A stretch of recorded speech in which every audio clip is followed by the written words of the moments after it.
Mesdames, Mesdemoiselles, Messieurs les journalistes, nous vous remercions d'abord pour avoir répondu massivement à notre invitation, nous les avocats de Monsieur le Président Hissène Habré. Ce n'est pas la première fois. Nous constatons que chaque fois que nous vous invitons, vous manifestez un intérêt réel à ce que nous vous disons. Donc nous vous remercions très sincèrement. Vous avez appris en même temps que nous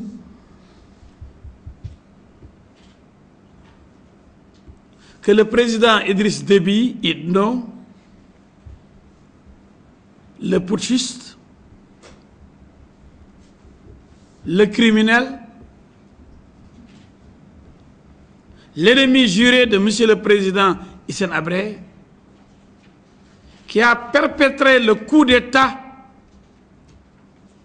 qui lui a permis de s'installer à la tête du Tchad depuis 24 ans.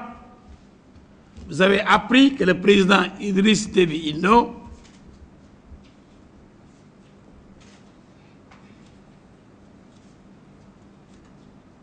a notifié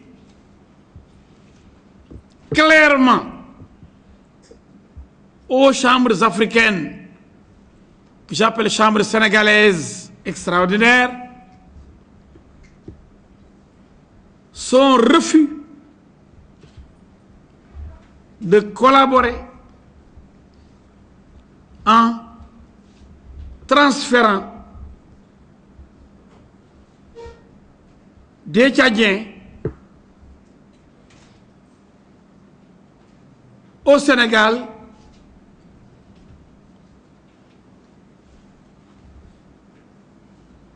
pour être poursuivis, inculpés et éventuellement condamnés. Et pourtant, comme vous le savez, le président Idriss Déby a été prompt à féliciter son homologue Macky Sall, chef de l'État sénégalais,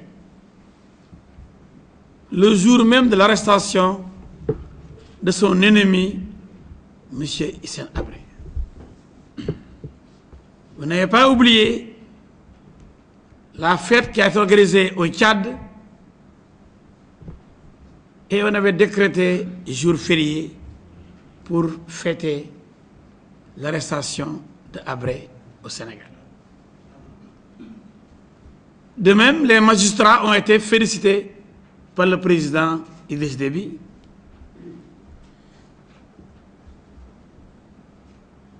Mais très vite, il s'est rendu compte, et mes excellents confrères vont développer, que on ne pouvait pas arrêter Habré sans arrêter Déby. Un président, il est très éloigné des opérations et des commissariats s'il y a torture, parce que n'oubliez pas que le président Habré est poursuivi pour torture, crime de guerre, crime contre l'humanité.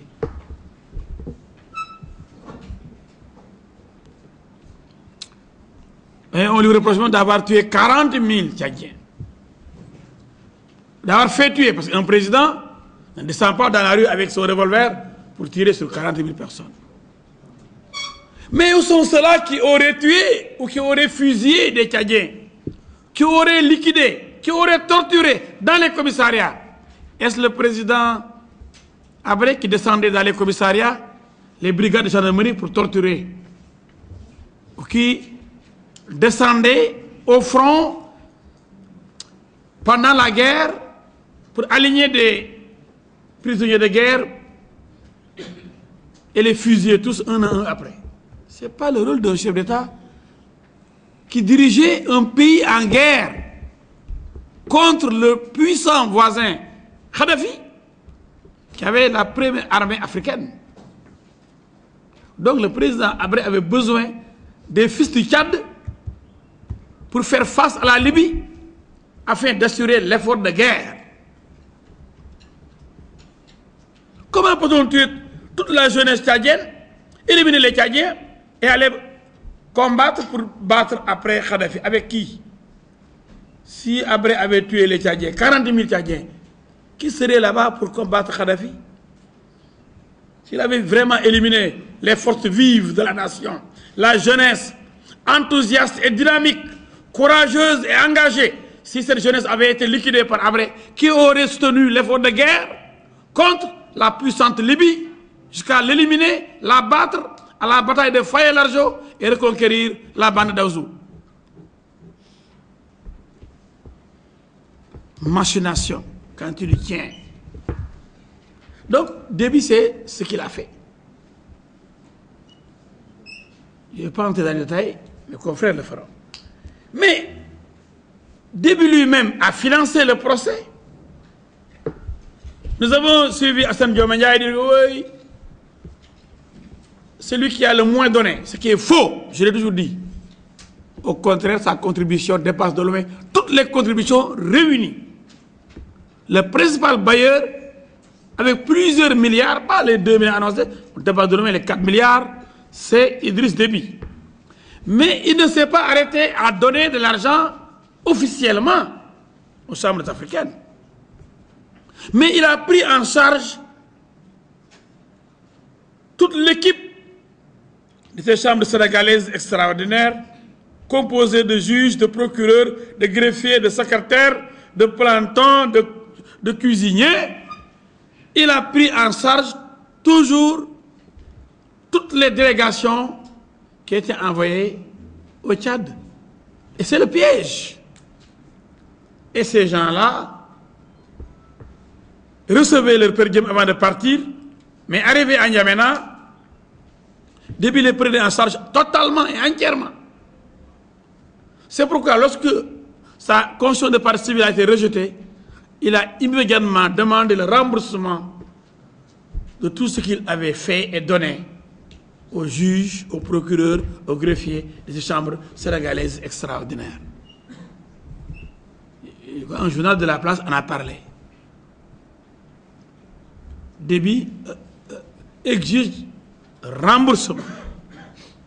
Mais c'est de honte. Les gens, mes confrères, vont développer. La citation directe. En police correctionnelle, le tribunal conçu pour les délinquants. La citation directe servie à Madame Aminata Touré pour avoir commis les délits de faux et usage de faux.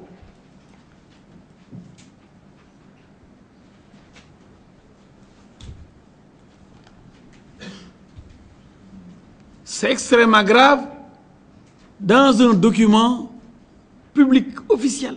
C'est extrêmement grave.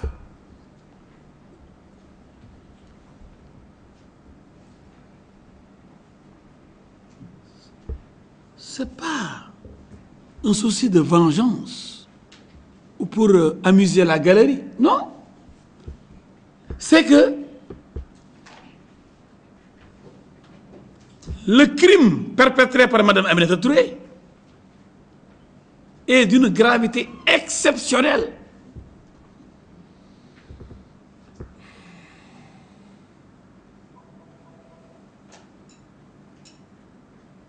Mes confrères vont développer la substance de la citation directe. Mais pour l'essentiel, vous pouvez retenir que non seulement cette dame a violé la Constitution, article 95, qui dit que c'est le président de la République qui négocie les engagements internationaux et les signe. elle ne peut pas donc négocier à la place de Macky Sall. Elle ne peut pas non plus signer à la place de Macky Sall. Mais elle avait une mission, il fallait l'exécuter, il fallait aller trop vite. Elle a violé la loi et la Constitution. Mais là où il y a maintenant le deuxième crime, l'infraction qui la concerne personnellement, c'est quand elle a osé signer à la place d'Alioune Badara Cissé un document qu'elle appelle mandat donné à elle par le ministre des Affaires étrangères d'alors, Alioune Badara Cissé, afin de le représenter pour signer les accords relatifs aux chambres sénégalaises extraordinaires. Moi, je ne les appelle pas chambres africaines, il y a encore d'Africains en dehors des Sénégalais. Il ne faut pas qu'on vienne nous prendre pour les demeurer. Ça, c'est une autre tricherie de Mme Touré.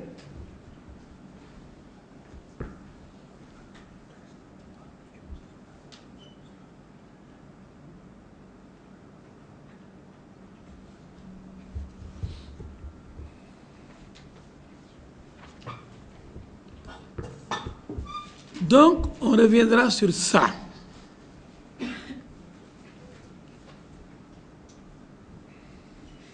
Vous avez vu qu'elle a même exhibé ce document, les gens vont en parler, et la presse, surprise et manipulée, à titre lendemain, Mimi Touré donne les preuves de la signature du document par Alioune Badara Cissé. Mais c'est ça le faux quand on fait signer un document par quelqu'un qui ne l'a pas signé. C'est ça le faux. Et naïvement, je comprends les certains journalistes, naïvement on dit, Mimi Touré donne les preuves. Mais c'est le document-là. C'est ce document-là qu'on avait. C'est pourquoi on a porté plainte. C'est le faux là qu'elle a exhibé pour dire, je n'ai pas inventé ça, c'est la signature d'Alioune Badara Cissé. C'est ça qui est faux. Cette signature-là qu'on a poursuivie. Donc, vous avez vu comment on manipule l'opinion. Oui, le lendemain, elle sort carrément le document faux pour dire, voilà, je n'ai rien signé. C'est ce document-là qui est le faux réellement. Mais certains journalistes ne pouvaient pas le savoir. Parce qu'ils ne pouvaient pas soupçonner cette mauvaise foi manifeste de cette dame qui va jusqu'à brandir le faux. Le faux en soi. Pour dire, je n'ai rien fait, regardez-le. Et c'est ça qu'on lui reproche. C'est ce faux qu'elle a construit. Donc, ce sont, grosso modo, les 3 points qui font l'objet de cette conférence de presse qu'on va développer. Et en conclusion, je reviendrai, après le développement que mes excellents confrères vont apporter, et naturellement demander la libération immédiate de Sinabré dès lors que le procès ne peut plus avoir lieu. Le Tchad refuse de coopérer. On ne peut pas diviser les chambres africaines. On ne peut pas juger certains au Tchad et d'autres ici. Là-bas, donc, c'est des chambres peut-être islamiques ou norvégiennes qui vont siéger. Il faut être sérieux. Et la fermeture aussi immédiate des chambres africaines extraordinaires. Comme le prévoit d'ailleurs, et c'est extraordinaire, le correspondant sénégalais, qui parle de ces chambres africaines en disant qu'elles vont disparaître après à la fin de leur mission. Maintenant, peut-être ce seront les chambres africaines extraordinaires pour juger peut-être Blaise Compaoré.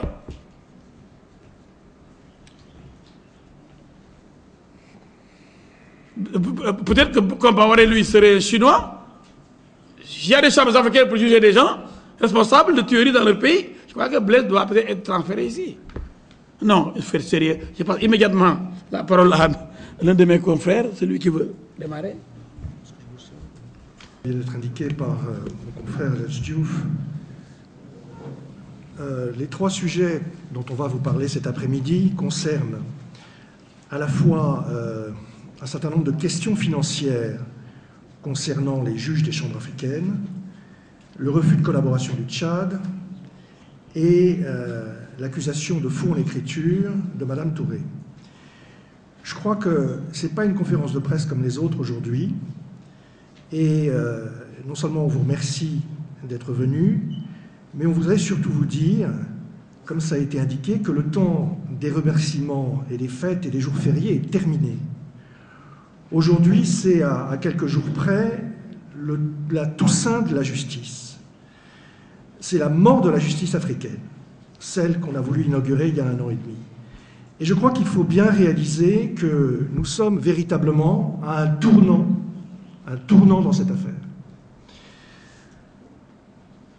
Idriss Déby a signé l'acte de mort des chambres africaines. Il n'y a que les juges des chambres qui ne s'en sont pas aperçus.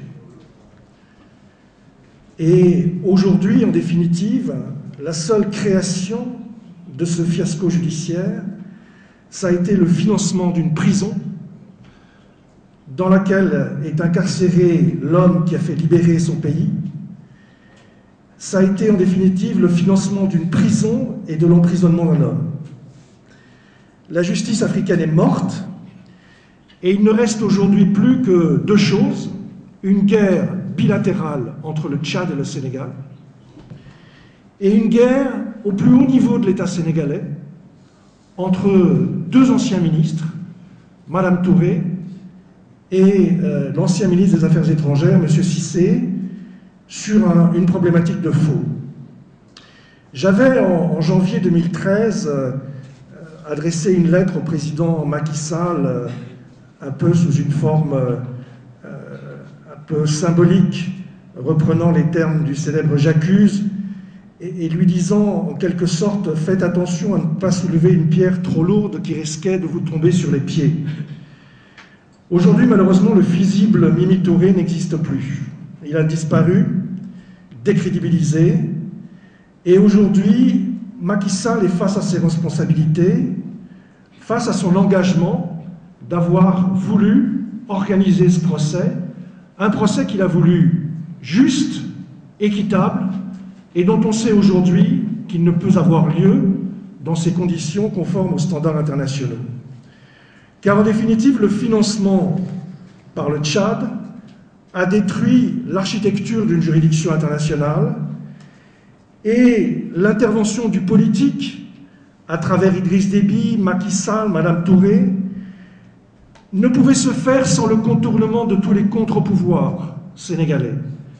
Le Conseil constitutionnel, avant la création des chambres, le Parlement, le ministre des Affaires étrangères pour signer un traité. Tous ces contre-pouvoirs ont disparu et le faux n'en est que la conclusion, n'en est que le produit et le résultat, c'est-à-dire la violation de la loi qui met en cause directement et qui détruit les fondations des chambres africaines. Et je peux vous dire que ceux qui ont osé convoquer Idriss Déby il y a quelques jours vont payer très cher, cette insulte faite à celui qui les finance depuis près d'1 an. Alors, la première préoccupation que j'ai, Ibrahima Diawara développera la question de la citation, concerne les chambres africaines. Moi, Maître Diop vous en a dit un mot, je suis quand même effaré d'apprendre par la presse que des juges qui se sont battus pour être les dignes représentants de la justice sénégalaise au sein des chambres africaines, qui ont exigé d'être payés au niveau des standards de la Cour pénale internationale, soit peut-être 5 ou 10 fois ce que peut toucher un juge africain, qui partent au Tchad effectuer, pas n'importe quoi, un travail de justice, une mission d'instruction, et qui normalement assurent leur défraiement. À travers quoi? À travers un budget, celui qui est donné par Idriss Déby. Frais d'hôtel, frais de restauration, frais de voyage, d'avion, et puis même une indemnité journalière. Moi, je vous demande d'aller interroger et d'aller voir ce budget. Comment ce budget est dépensé? Par qui? Comment? Vous qui êtes si préoccupés au Sénégal par la question des biens mal acquis. Mais voilà que ces juges qui partent au Tchad, les poches pleines, entre guillemets, en tout cas suffisamment pleines pour exercer leur mission, vont vont recevoir, puisqu'aujourd'hui on sait qu'Idriss Déby demande aux chambres africaines le remboursement des frais qu'il a payés, vont demander le remboursement d'autres frais reçus par ces mêmes juges et qui sont les mêmes que ceux avec lesquels ils ont voyagé. Ça veut dire que ces juges ont, pardonnez-moi l'expression, touché 2 fois la même chose et qu'ils se trouvent aujourd'hui, aux yeux de la communauté internationale, aux yeux du peuple et des citoyens sénégalais, en tant que magistrats, en tant qu'hommes de justice, dans une situation de recevoir une lettre de l'administrateur des chambres africaines qui leur demande de rendre l'argent. Et c'est ça, ces juges-là, qui se campent en position de juger le président après. Mais qu'est-ce que c'est que ces juridictions? Je vous dis, moi, que ces juges-là se sont tirés une balle dans le pied, ou dans la tête, parce qu'ils n'existent plus comme juges. Ils devraient démissionner dès demain matin, pour réparer l'honneur, la violation de l'honneur faite à la justice de ce pays. Mais, vous savez, la question financière, en définitive, c'est leur affaire et c'est leur conscience. Moi, ce qui me préoccupe, c'est leur travail de justice. Parce qu'en acceptant cet argent, ils ont augmenté leur dépendance financière vis-à-vis de l'État tchadien. Si vous allez au Tchad et que vous reprenez de l'argent, qu'est-ce que ça veut dire? Vous vous mettez dans une situation, on le comprend bien, de fragilité, de manque d'indépendance vis-à-vis de ceux avec lesquels vous allez conduire une enquête prétendument indépendante. Avec lesquels... Donc quelle est la valeur juridique, en définitive? Quelle est la valeur et l'honnêteté du travail qui a été fait par ces juges au Tchad? Zéro. Ils ont pris de l'argent, ils ont fait des enquêtes sous le contrôle du pouvoir tchadien, ils ont reçu de l'argent du pouvoir tchadien. Et c'est pas faute tout au long de ces journées où vous nous avez entendu dire « Mais pourquoi ces juges ont allé voir le Premier ministre ? Pourquoi Mbacké Fall a obtenu le limogeage du procureur de N'Djamena quelques jours après son arrivée? Pourquoi Mbacké Fall, quelques jours après son arrivée, a été dédouané Idriss Déby en disant, après une semaine d'enquête, qu'il n'était pas question d'envisager, pas la moindre preuve qui avait été trouvée à l'encontre d'Idriss Déby. Et vous comprenez mieux aujourd'hui pourquoi il y a eu tant d'argent donné pour les campagnes de sensibilisation, pour la formation des journalistes, pour la sensibilisation de l'opinion internationale, parce qu'on était convoqués quand les juges étaient là-bas, qui ne sont jamais venus, tous ces prétendus témoins insiders, toutes ces personnes dont parlait mon confrère Diouf, et sans lesquels le président Habré n'aurait pu rien faire, ni combattre, ni torturer, prétendument. Où sont-ils, toutes ces personnes? Vous voulez faire quoi? Un procès à Dakar avec une seule personne, sans témoin? 4 milliards, ça ne suffit pas pour emmener 2 personnes à Dakar? Rappelez-vous le budget des juges, le budget des chambres africaines au départ. Ces 2 milliards, ça servait à quoi? Ça servait à emmener à Dakar des multitudes de témoins pour apporter des preuves. Et aujourd'hui, avec 2 témoins, on n'est même pas foutu d'amener 2 témoins à Dakar avec 4 milliards. Voilà le procès qu'on est en train d'organiser sous les yeux de la communauté internationale au nom de la justice africaine. Et tous ces juges des chambres africaines ont accepté ça. Et ils l'ont accepté parce qu'ils n'en avaient pas le choix, parce qu'ils étaient financés par ce pouvoir tchadien, et ils ont fait le silence sur toutes ces convocations qu'ils ont faites, sur tous ces témoins qui ne sont pas venus, sur toutes ces enquêtes qu'ils n'ont pas faites au Tchad, et dont vous avez aujourd'hui la preuve par-ci par-là, des prétendus charniers qu'on n'a jamais trouvés, des prétendues victimes qui se battent entre elles pour se dire « Toi, tu es une fausse victime, je viens prendre de l'argent. » Argent, argent, argent, argent. Justice, jamais. Justice, jamais. Voilà la réalité de ce procès. On a aussi dénoncé toutes les rotations stratégiques, parce qu'à un moment donné, l'instruction était tellement possible, le procès tellement intenable, qu'il a bien fallu embarquer des journalistes avec les chambres africaines pour les amener au Tchad, pour aller faire des auditions bidons, anonymes, de témoins qui ont accusé personnellement le président Habré et que nous avons fait condamner en diffamation devant la chambre correctionnelle du tribunal de Dakar et qui ont reconnu à l'audience, ces journalistes, qu'ils n'ont pas fait un travail sans avoir reçu eux-mêmes l'argent des ONG qui ont financé leur travail, sans avoir en amont obtenu l'identification des personnes qu'ils devaient interroger, et qu'ils ont reconnu également que le régime d'Idriss Déby était un régime de terreur, qu'on ne pouvait pas instruire à décharge dans ce pays et qu'il ne pouvait pas y avoir d'enquête équitable. Voilà le bilan d'1 an et demi d'investigation fait par les juges des chambres africaines. Donc aujourd'hui, effectivement, on a une constitution de partie civile qui était un acte d'amitié, un acte par lequel le Tchad venait s'incruster dans une procédure, sans doute pour mieux encore la contrôler, une sorte de caprice d'un mécène de justice, de quelqu'un qui a obtenu la mise en prison d'un président sans enquête, dans une prison qu'on avait construite avant même son jugement, parce qu'il avait financé l'ensemble de ses activités. Et M. Déby s'est étonné qu'on rejette sa constitution de partie civile. Grave offense de lèse-majesté à quelqu'un qui finance un procès. Depuis quand ose-t-on me parler de droit, moi, Idriss Déby? De droit, et en plus, vous osez me convoquer devant les chambres africaines?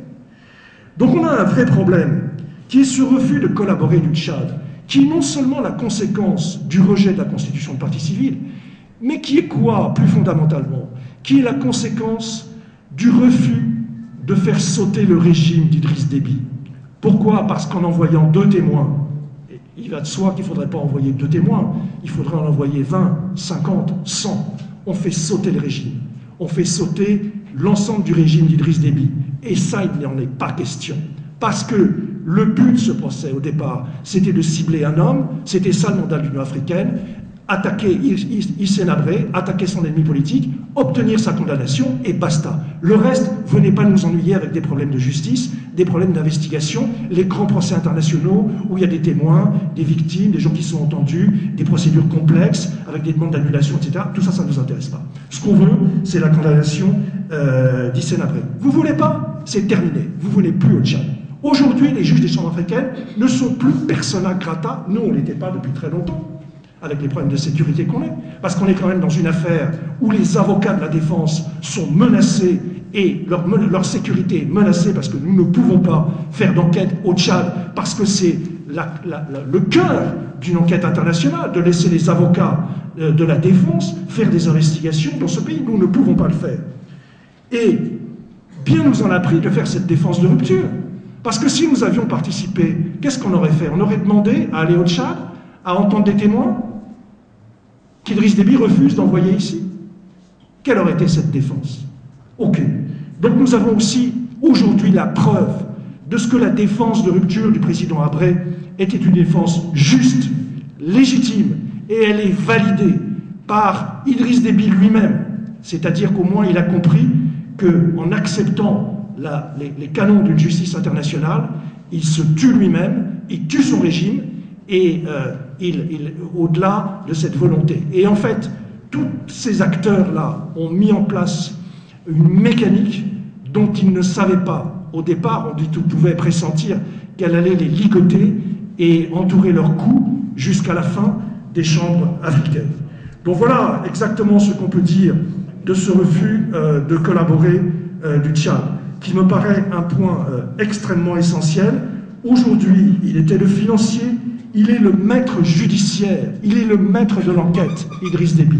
Et donc on ne peut plus parler de ce que le président Macky Sall voulait faire, c'est-à-dire un procès juste et équitable. C'est un premier élément de réflexion que je voulais vous soumettre. Nous sommes en présence